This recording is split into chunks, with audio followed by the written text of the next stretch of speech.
So I had never encountered drugs.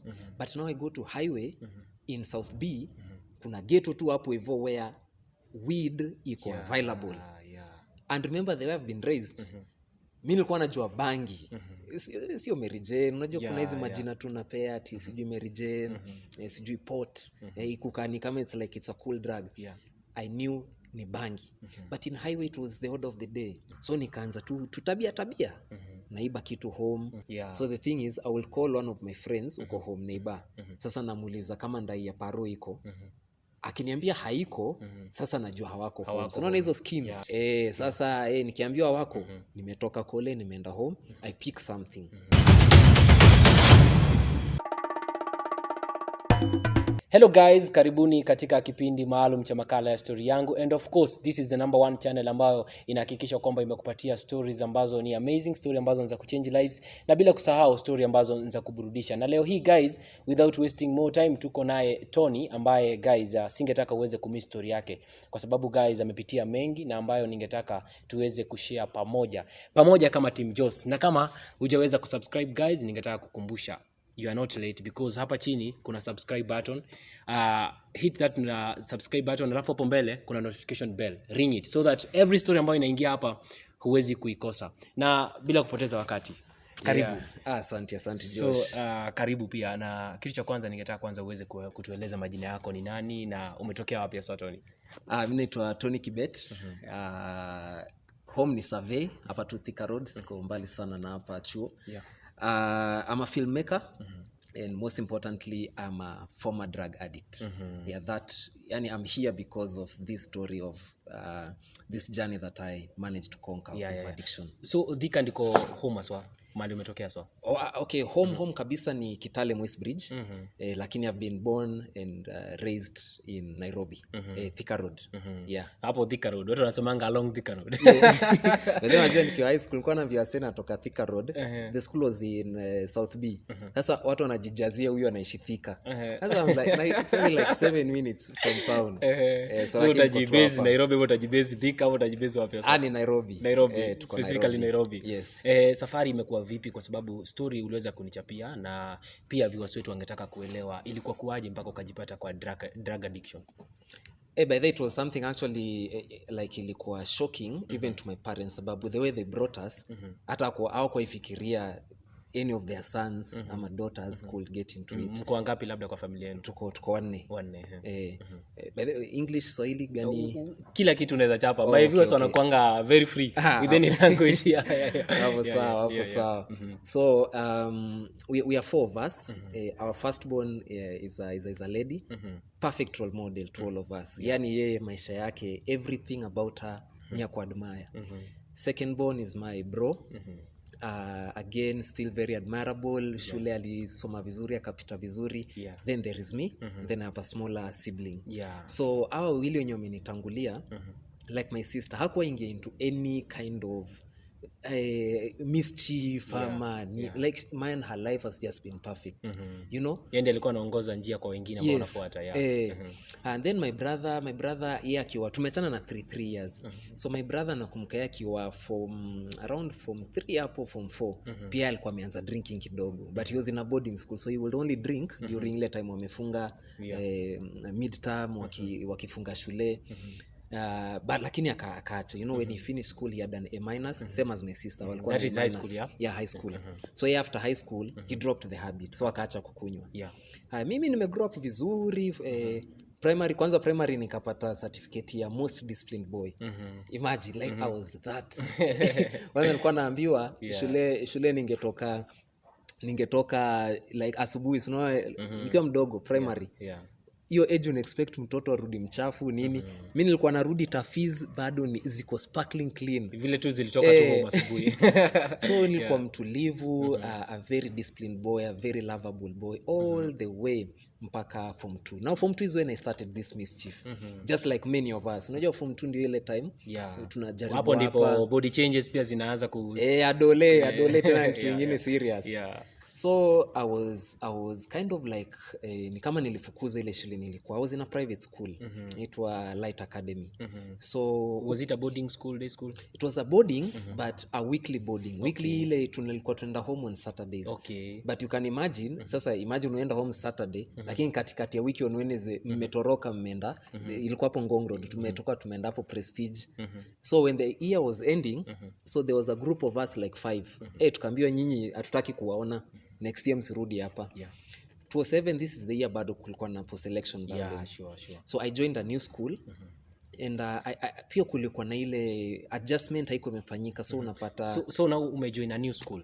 You have joined a new school. The reason being shift kutoka kule. Huko sasa tumefukuzwa. Okay, This group of 5. That a gang of 5. Yeah, tumeambiwa nyinyi msirudi. So mimi nikapelekwa highway. Now there was culture shock. This was totally different. Unaona huku sasa neza hata ikuitaje urui. Urui ya this private school ilikuwa hiyo kutoroka shule. Just sneaking out of school, tunaenda tunawatch movies, tunarudi. So I had never encountered drugs. But now I go to highway in South B, kuna ghetto tu hapo hivyo where weed iko available. And remember the way I've been raised, mimi nilikuwa najua bangi.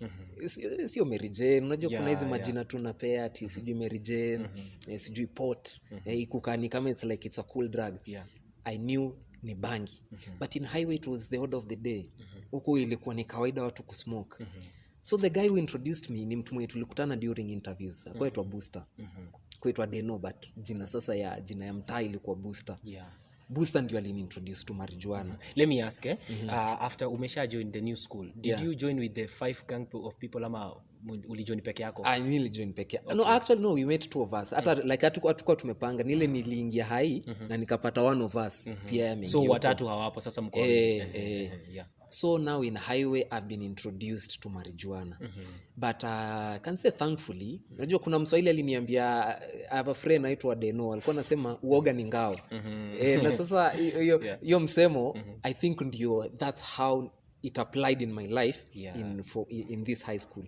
Sababu that first experience it was mi niliogopa. Sababu hebu imagine kupoteza fahamu for a whole 3 hours. So ujui nini ilifanyika. Because alinipeleka kwa hockey pitch, huko ndio tuliwashia hiyo bangi. Huko ndio tuliwashia nikachapa like 2 puffs. And I can't remember anything else. So huyu msee mwenye alikuintroduce alikuwa part of the students ama outside alikuwa student. Pia alikuwa ametoka Shiners. Yeye alikuwa ameexpeliwa Shiners. Pia amekuja high. So we were students and to come it during the interviews. But that first experience it was me nilikuwa hapana kama hii ndio kukua high mimi sitaki wacha ikae. So form 3 form 4 nika manage. I didn't sikuendelea like I didn't smoke it again.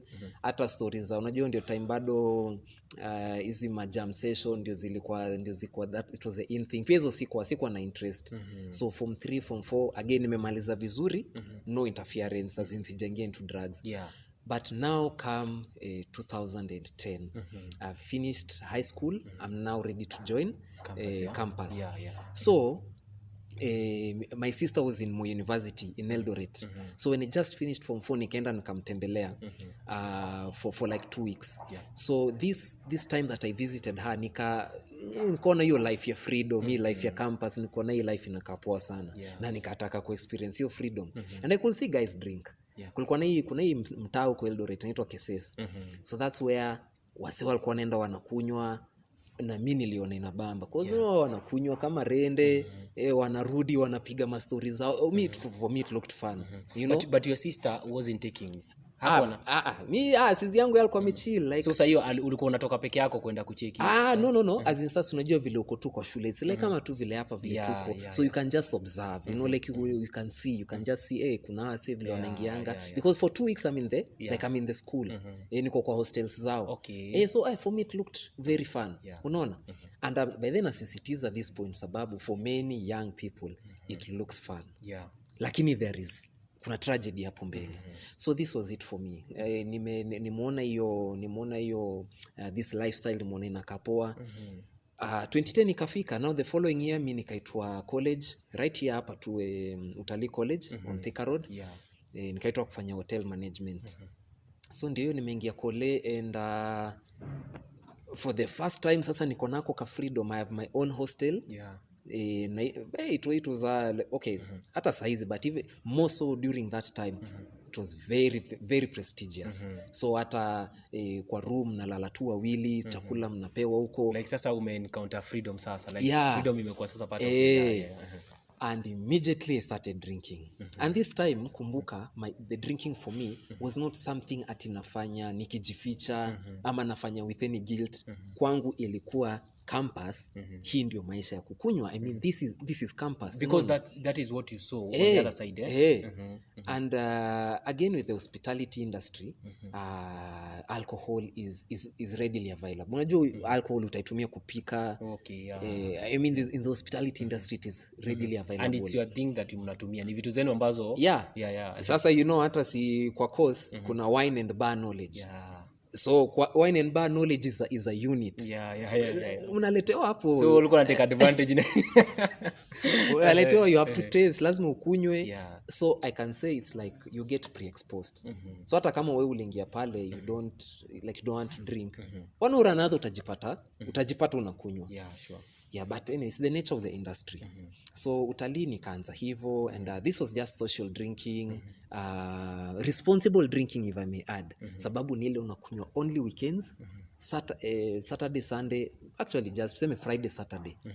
Monday uko class.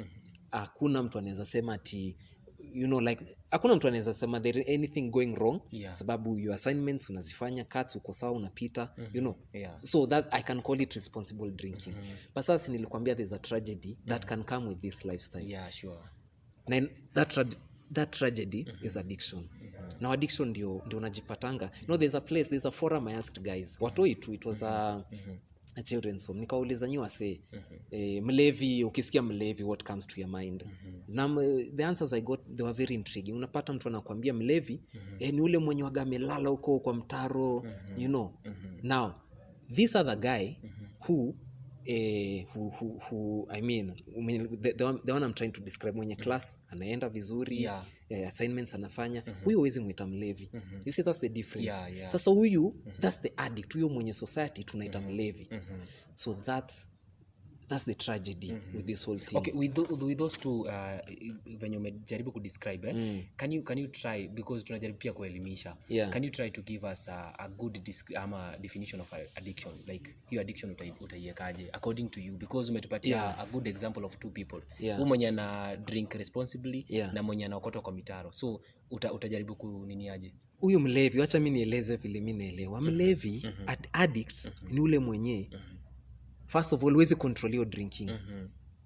Like for me, so not drinking ilikuwa on Fridays, Saturdays. Sasa imekuwa sibagui. Monday nataka nikunywe, Tuesday nataka nikunywe. Okay, so there is that yenye hakuna like it's controlling you.